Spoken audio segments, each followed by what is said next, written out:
Oke, halo, selamat siang. Kita ketemu di channel Sevanya Daniela. Kita akan membahas sebuah soal fisika, pertanyaan teman kita tentang katrol yang bergerak pada sebuah bidang miring. Ini masuk materi dalam hukum Newton 2, gitu ya. Jadi kalau nggak salah ini ada kalian belajar di kelas 10. Nah, kita akan coba kerjakan soal ini, gitu ya. Dibilang besar M1, dia ada sebuah benda pada bidang miring begini, M1-nya 10 kg dan M2-nya 15 kg. Dibilang dengan θ-nya 37 derajat sudutnya. Mu S-nya 0,5 dan mu K-nya 0,2. Jadi di sini ada dua koefisien gesek, ya. Dipinta tentukan apakah sistem bergerak atau diam, tapi G-nya adalah 9,8 meter per sekon kuadrat. Oke. Nah, untuk pengerjaan soal ini, maka pertama kalian harus perhatikan apakah pada katrol ini diketahui atau tidak bentuk katrol. Kalau katrol diketahui misalnya bola pejal, silinder pejal, maka sistem kamu harus kerjakan dengan cara momen inersia. Tetapi karena di soal ini tidak diketahui mengenai katrol, maka kalian kerjakan dengan hukum Newton biasa. Perbedaannya adalah kalau hukum Newton biasa, nilai tegang tali di sini, T di sini, itu sama dengan T di sini. Ini nilai T-nya sama. Ini kalau kalian menggunakan hukum Newton 2, gitu ya. Tapi kalau ada bola pejal atau tidak, momen inersia, maka T-nya tidak sama. Itu aja bedanya. Ya, keseimbangan benda tegar atau bola pejal tadi kalian pelajari kalau nggak salah di kelas 11. Gitu ya, bedanya hanya pada katrolnya. Oke. Jadi kalau kita udah lihat tadi di soal ini, bahwa ini soal ini hanya hukum Newton 2 biasa. Jadi nilai T-nya sama. Oke. Itu yang pertama. Yang kedua, untuk mengerjakan soal ini kalian harus tinjau satu-satu. Ini ada benda yang pada bidang miring yang kasar dan ada satu benda yang tergantung, gitu ya. Kita lihat dulu benda pada bidang miring yang kasar. Selalu kalau benda berada pada bidang miring, ada satu gaya yang menarik dia ke bawah. Yang besarnya adalah mg sin θ. Ini selalu.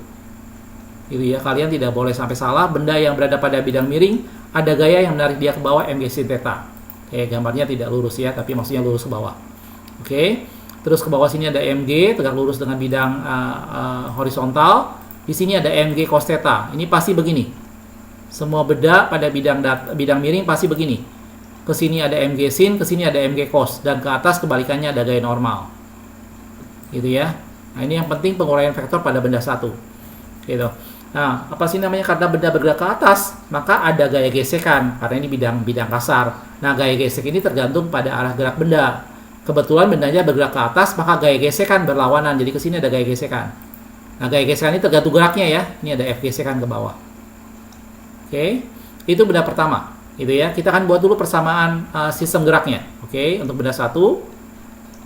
Rumusnya mudah, kalian belajar rumus biasa, sigma F itu sama dengan M kali A. Ini adalah rumus hukum Newton 2. Oke. Sigma F di sini ada total gaya. Kita lihat di sini gaya yang ke atas adalah T.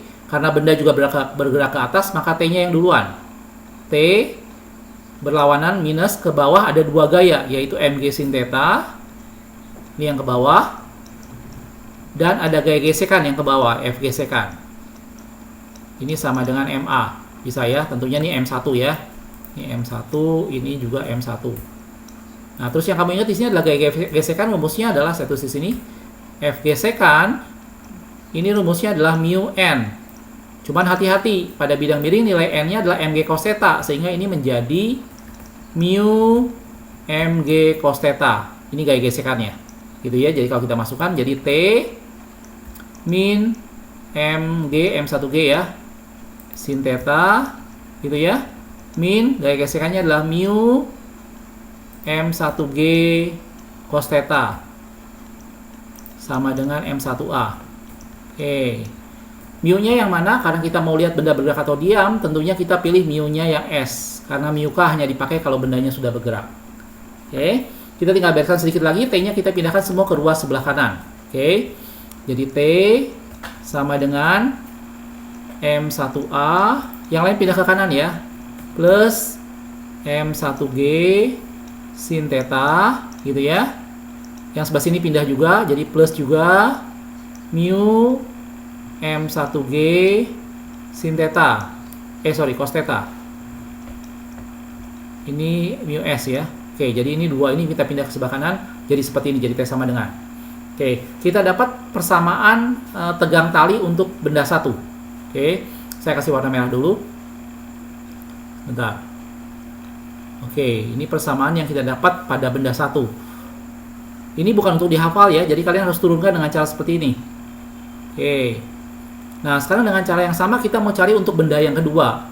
Tentunya benda yang kedua tidak akan sesulit benda yang pertama, karena dia hanya sekedar sebuah benda yang tergantung.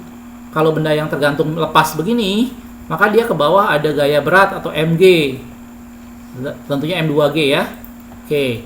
Jadi untuk benda yang kedua saya tulis di sini deh. Benda yang kedua ke bawah adalah m2g yang duluan karena arah ke bawah. Jadi adalah sigma F sama dengan MA. Rumusnya pasti begini. Oke, ke bawah adalah m2g min ke atasnya T sama dengan MA, tapi M2A ya. Oke, T-nya saya pindahkan ke sebelah kanan. Ini kita masukkan ke sini. Jadi ini adalah M2G min M2A. Dapatlah rumusnya langsung untuk benda 2. Saya kasih pulpen merah lagi ya. Sebentar. Oke. Ya, inilah rumus yang benda 2. Nah, kalau misalnya kita bicara soal tanpa pemain inersia, maka ini tinggal kita gabungkan aja. 2 ini tinggal kita substitusikan. Gitu ya, 2 ini tinggal kita gabungkan, di mana T-nya saling ganti. Gitu ya. Oke, saya akan lanjutkan. Saya biarkan pakai warna merah aja. Kita akan gabungkan ya. Dan ini menjadi M2G min M2A sama dengan M1A plus M1G sin theta plus mu S M1G cos theta. Jelas ya? Jadi yang ini yang dari sisi sebelah benda 2, sini sisi benda 1. Kita tinggal gabungkan sama dengannya. Oke. Nah, setelah ini kita tinggal kumpulkan A-nya. Ya. Ini ada yang mengandung A, ini yang mengandung A. Kita kumpulkan di ruas sebelah kanan boleh. Gitu ya. Jadi ini menjadi M1A pindah plus M2A gitu ya, ini pindah ke kanan. Oke, yang lainnya pindah semua ke kiri. Sehingga ini menjadi M2G tetap. Yang sini pindah jadi min M1G sin theta. Oke, ini pindah juga jadi min mu S M1G cos theta. Jelas ya, jadi saya cuma kumpulkan A-nya. Oke, dari sini kita lihat ini ada bentuk G, ini ada bentuk A. Kita akan kelompokkan. Jadi ini G kurung gitu ya. Ini adalah M2 min M1 sin theta min mu M1 cos theta gitu ya. Sama dengan ini M1 plus M2, A-nya kita keluarkan di luar. Oke, bisa sampai sana ya. Nah, setelah itu kita tinggal pindahin ke bawah jadi per. Gitu. Sebentar, saya akan hapus dulu bagian atasnya biar nggak terlalu penuh. Ya. Sekali lagi kalau kalian bingung untuk mengerjakan ini, kalian ikuti step demi tahap. Kalian pegang pulpen, ikuti langkahnya step demi tahap supaya gampang. Ya. Sebentar, saya akan hapus dulu ya. Oke, ini saya udah bereskan. Sekarang kita akan lanjutkan dari sini. Sebentar. Saya belum kembalikan ke bentuk. Oke, sekarang dari sini kita akan kelompokkan. Tadi saya sudah bilang kita akan buat dalam A-nya saya pindahkan ke ruas sebelah kiri gitu ya, sehingga persamaan yang sebelah ini menjadi M2 minus M1 sin theta gitu minus mu M1 cos theta. Ini dikali dengan G. Yang lupa ini mu S ya. Per ini yang ini kita pindah ke bawah jadi per ya. Ini M1 plus M2. Bisa ya. Nah, inilah persamaan gerak dari sistem ini gitu ya. Ini tujuan yang kita mau cari sebenarnya. Jadi kalau dalam perhitungan fisika, kalian harus bisa turunkan dulu sampai kalian menemukan bentuk persamaan gerak seperti ini. Nah, persamaan gerak inilah yang nanti kemudian kita masukkan angkanya. Karena itu dari tadi saya tidak memasukkan angkanya supaya kalian terbiasa untuk menurunkan rumusnya. Setelah kalian menurunkan rumusnya, barulah kita dapat persamaan gerak sistem dan kemudian barulah angkanya kita masukkan. Oke, bagian bawah tidak perlu, saya akan hapus. Oke, bagian bawahnya saya akan hapus. Sebentar. Oke, ini saya hapus ya. Oke. Oke. Ini juga saya hapus. Ya, tadi saya sudah bilang setelah kita dapat persamaan gerak sistem seperti ini, maka kemudian barulah angkanya sekarang kita masukkan, gitu ya. Jadi ini dapat nanti A sama dengan, masih merah nggak apa-apa ya. Ini M2-nya adalah 15 kg. Dikurangi dengan M1-nya adalah 10. Kali sinus 37 itu adalah 0,6.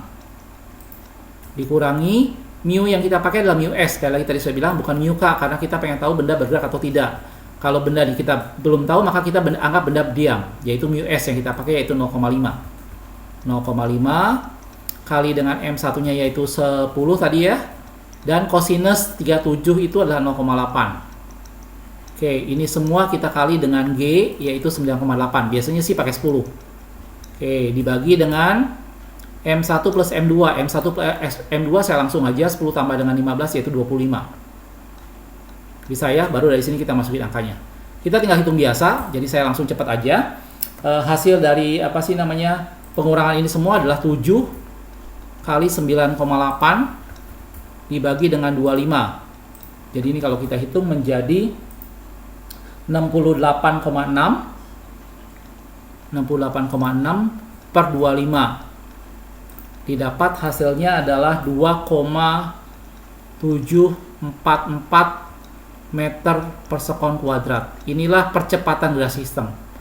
Nah, dengan diketahui bahwa benda ini mempunyai nilai percepatan, maka kita bisa simpulkan bahwa benda bergerak, bukan benda diam. Kalau bendanya diam, maka A-nya 0. Tapi karena A-nya mempunyai sebuah nilai, maka dikatakan benda bergerak. Gitu ya, dengan nilai percepatan adalah 2,744. Bisa ya? Oke, mudah-mudahan penjelasan ini bisa dimengerti. Kalau masih ada yang bingung, masih ada yang belum ngerti, silahkan kalian tulis di kolom komentar di bawah ini ya. Jangan lupa juga kalian share. Dan yang belum subscribe, silahkan subscribe. Gitu ya, like juga jangan lupa. Oke, dan kalau kalian punya PR yang ingin dibahaskan buat soal pembahasan seperti ini, silahkan foto dan kirim ke alamat email yang tertera pada deskripsi. Nanti kita akan buatkan video pembahasannya. Oke, makasih sudah menonton. Kita ketemu di video berikutnya.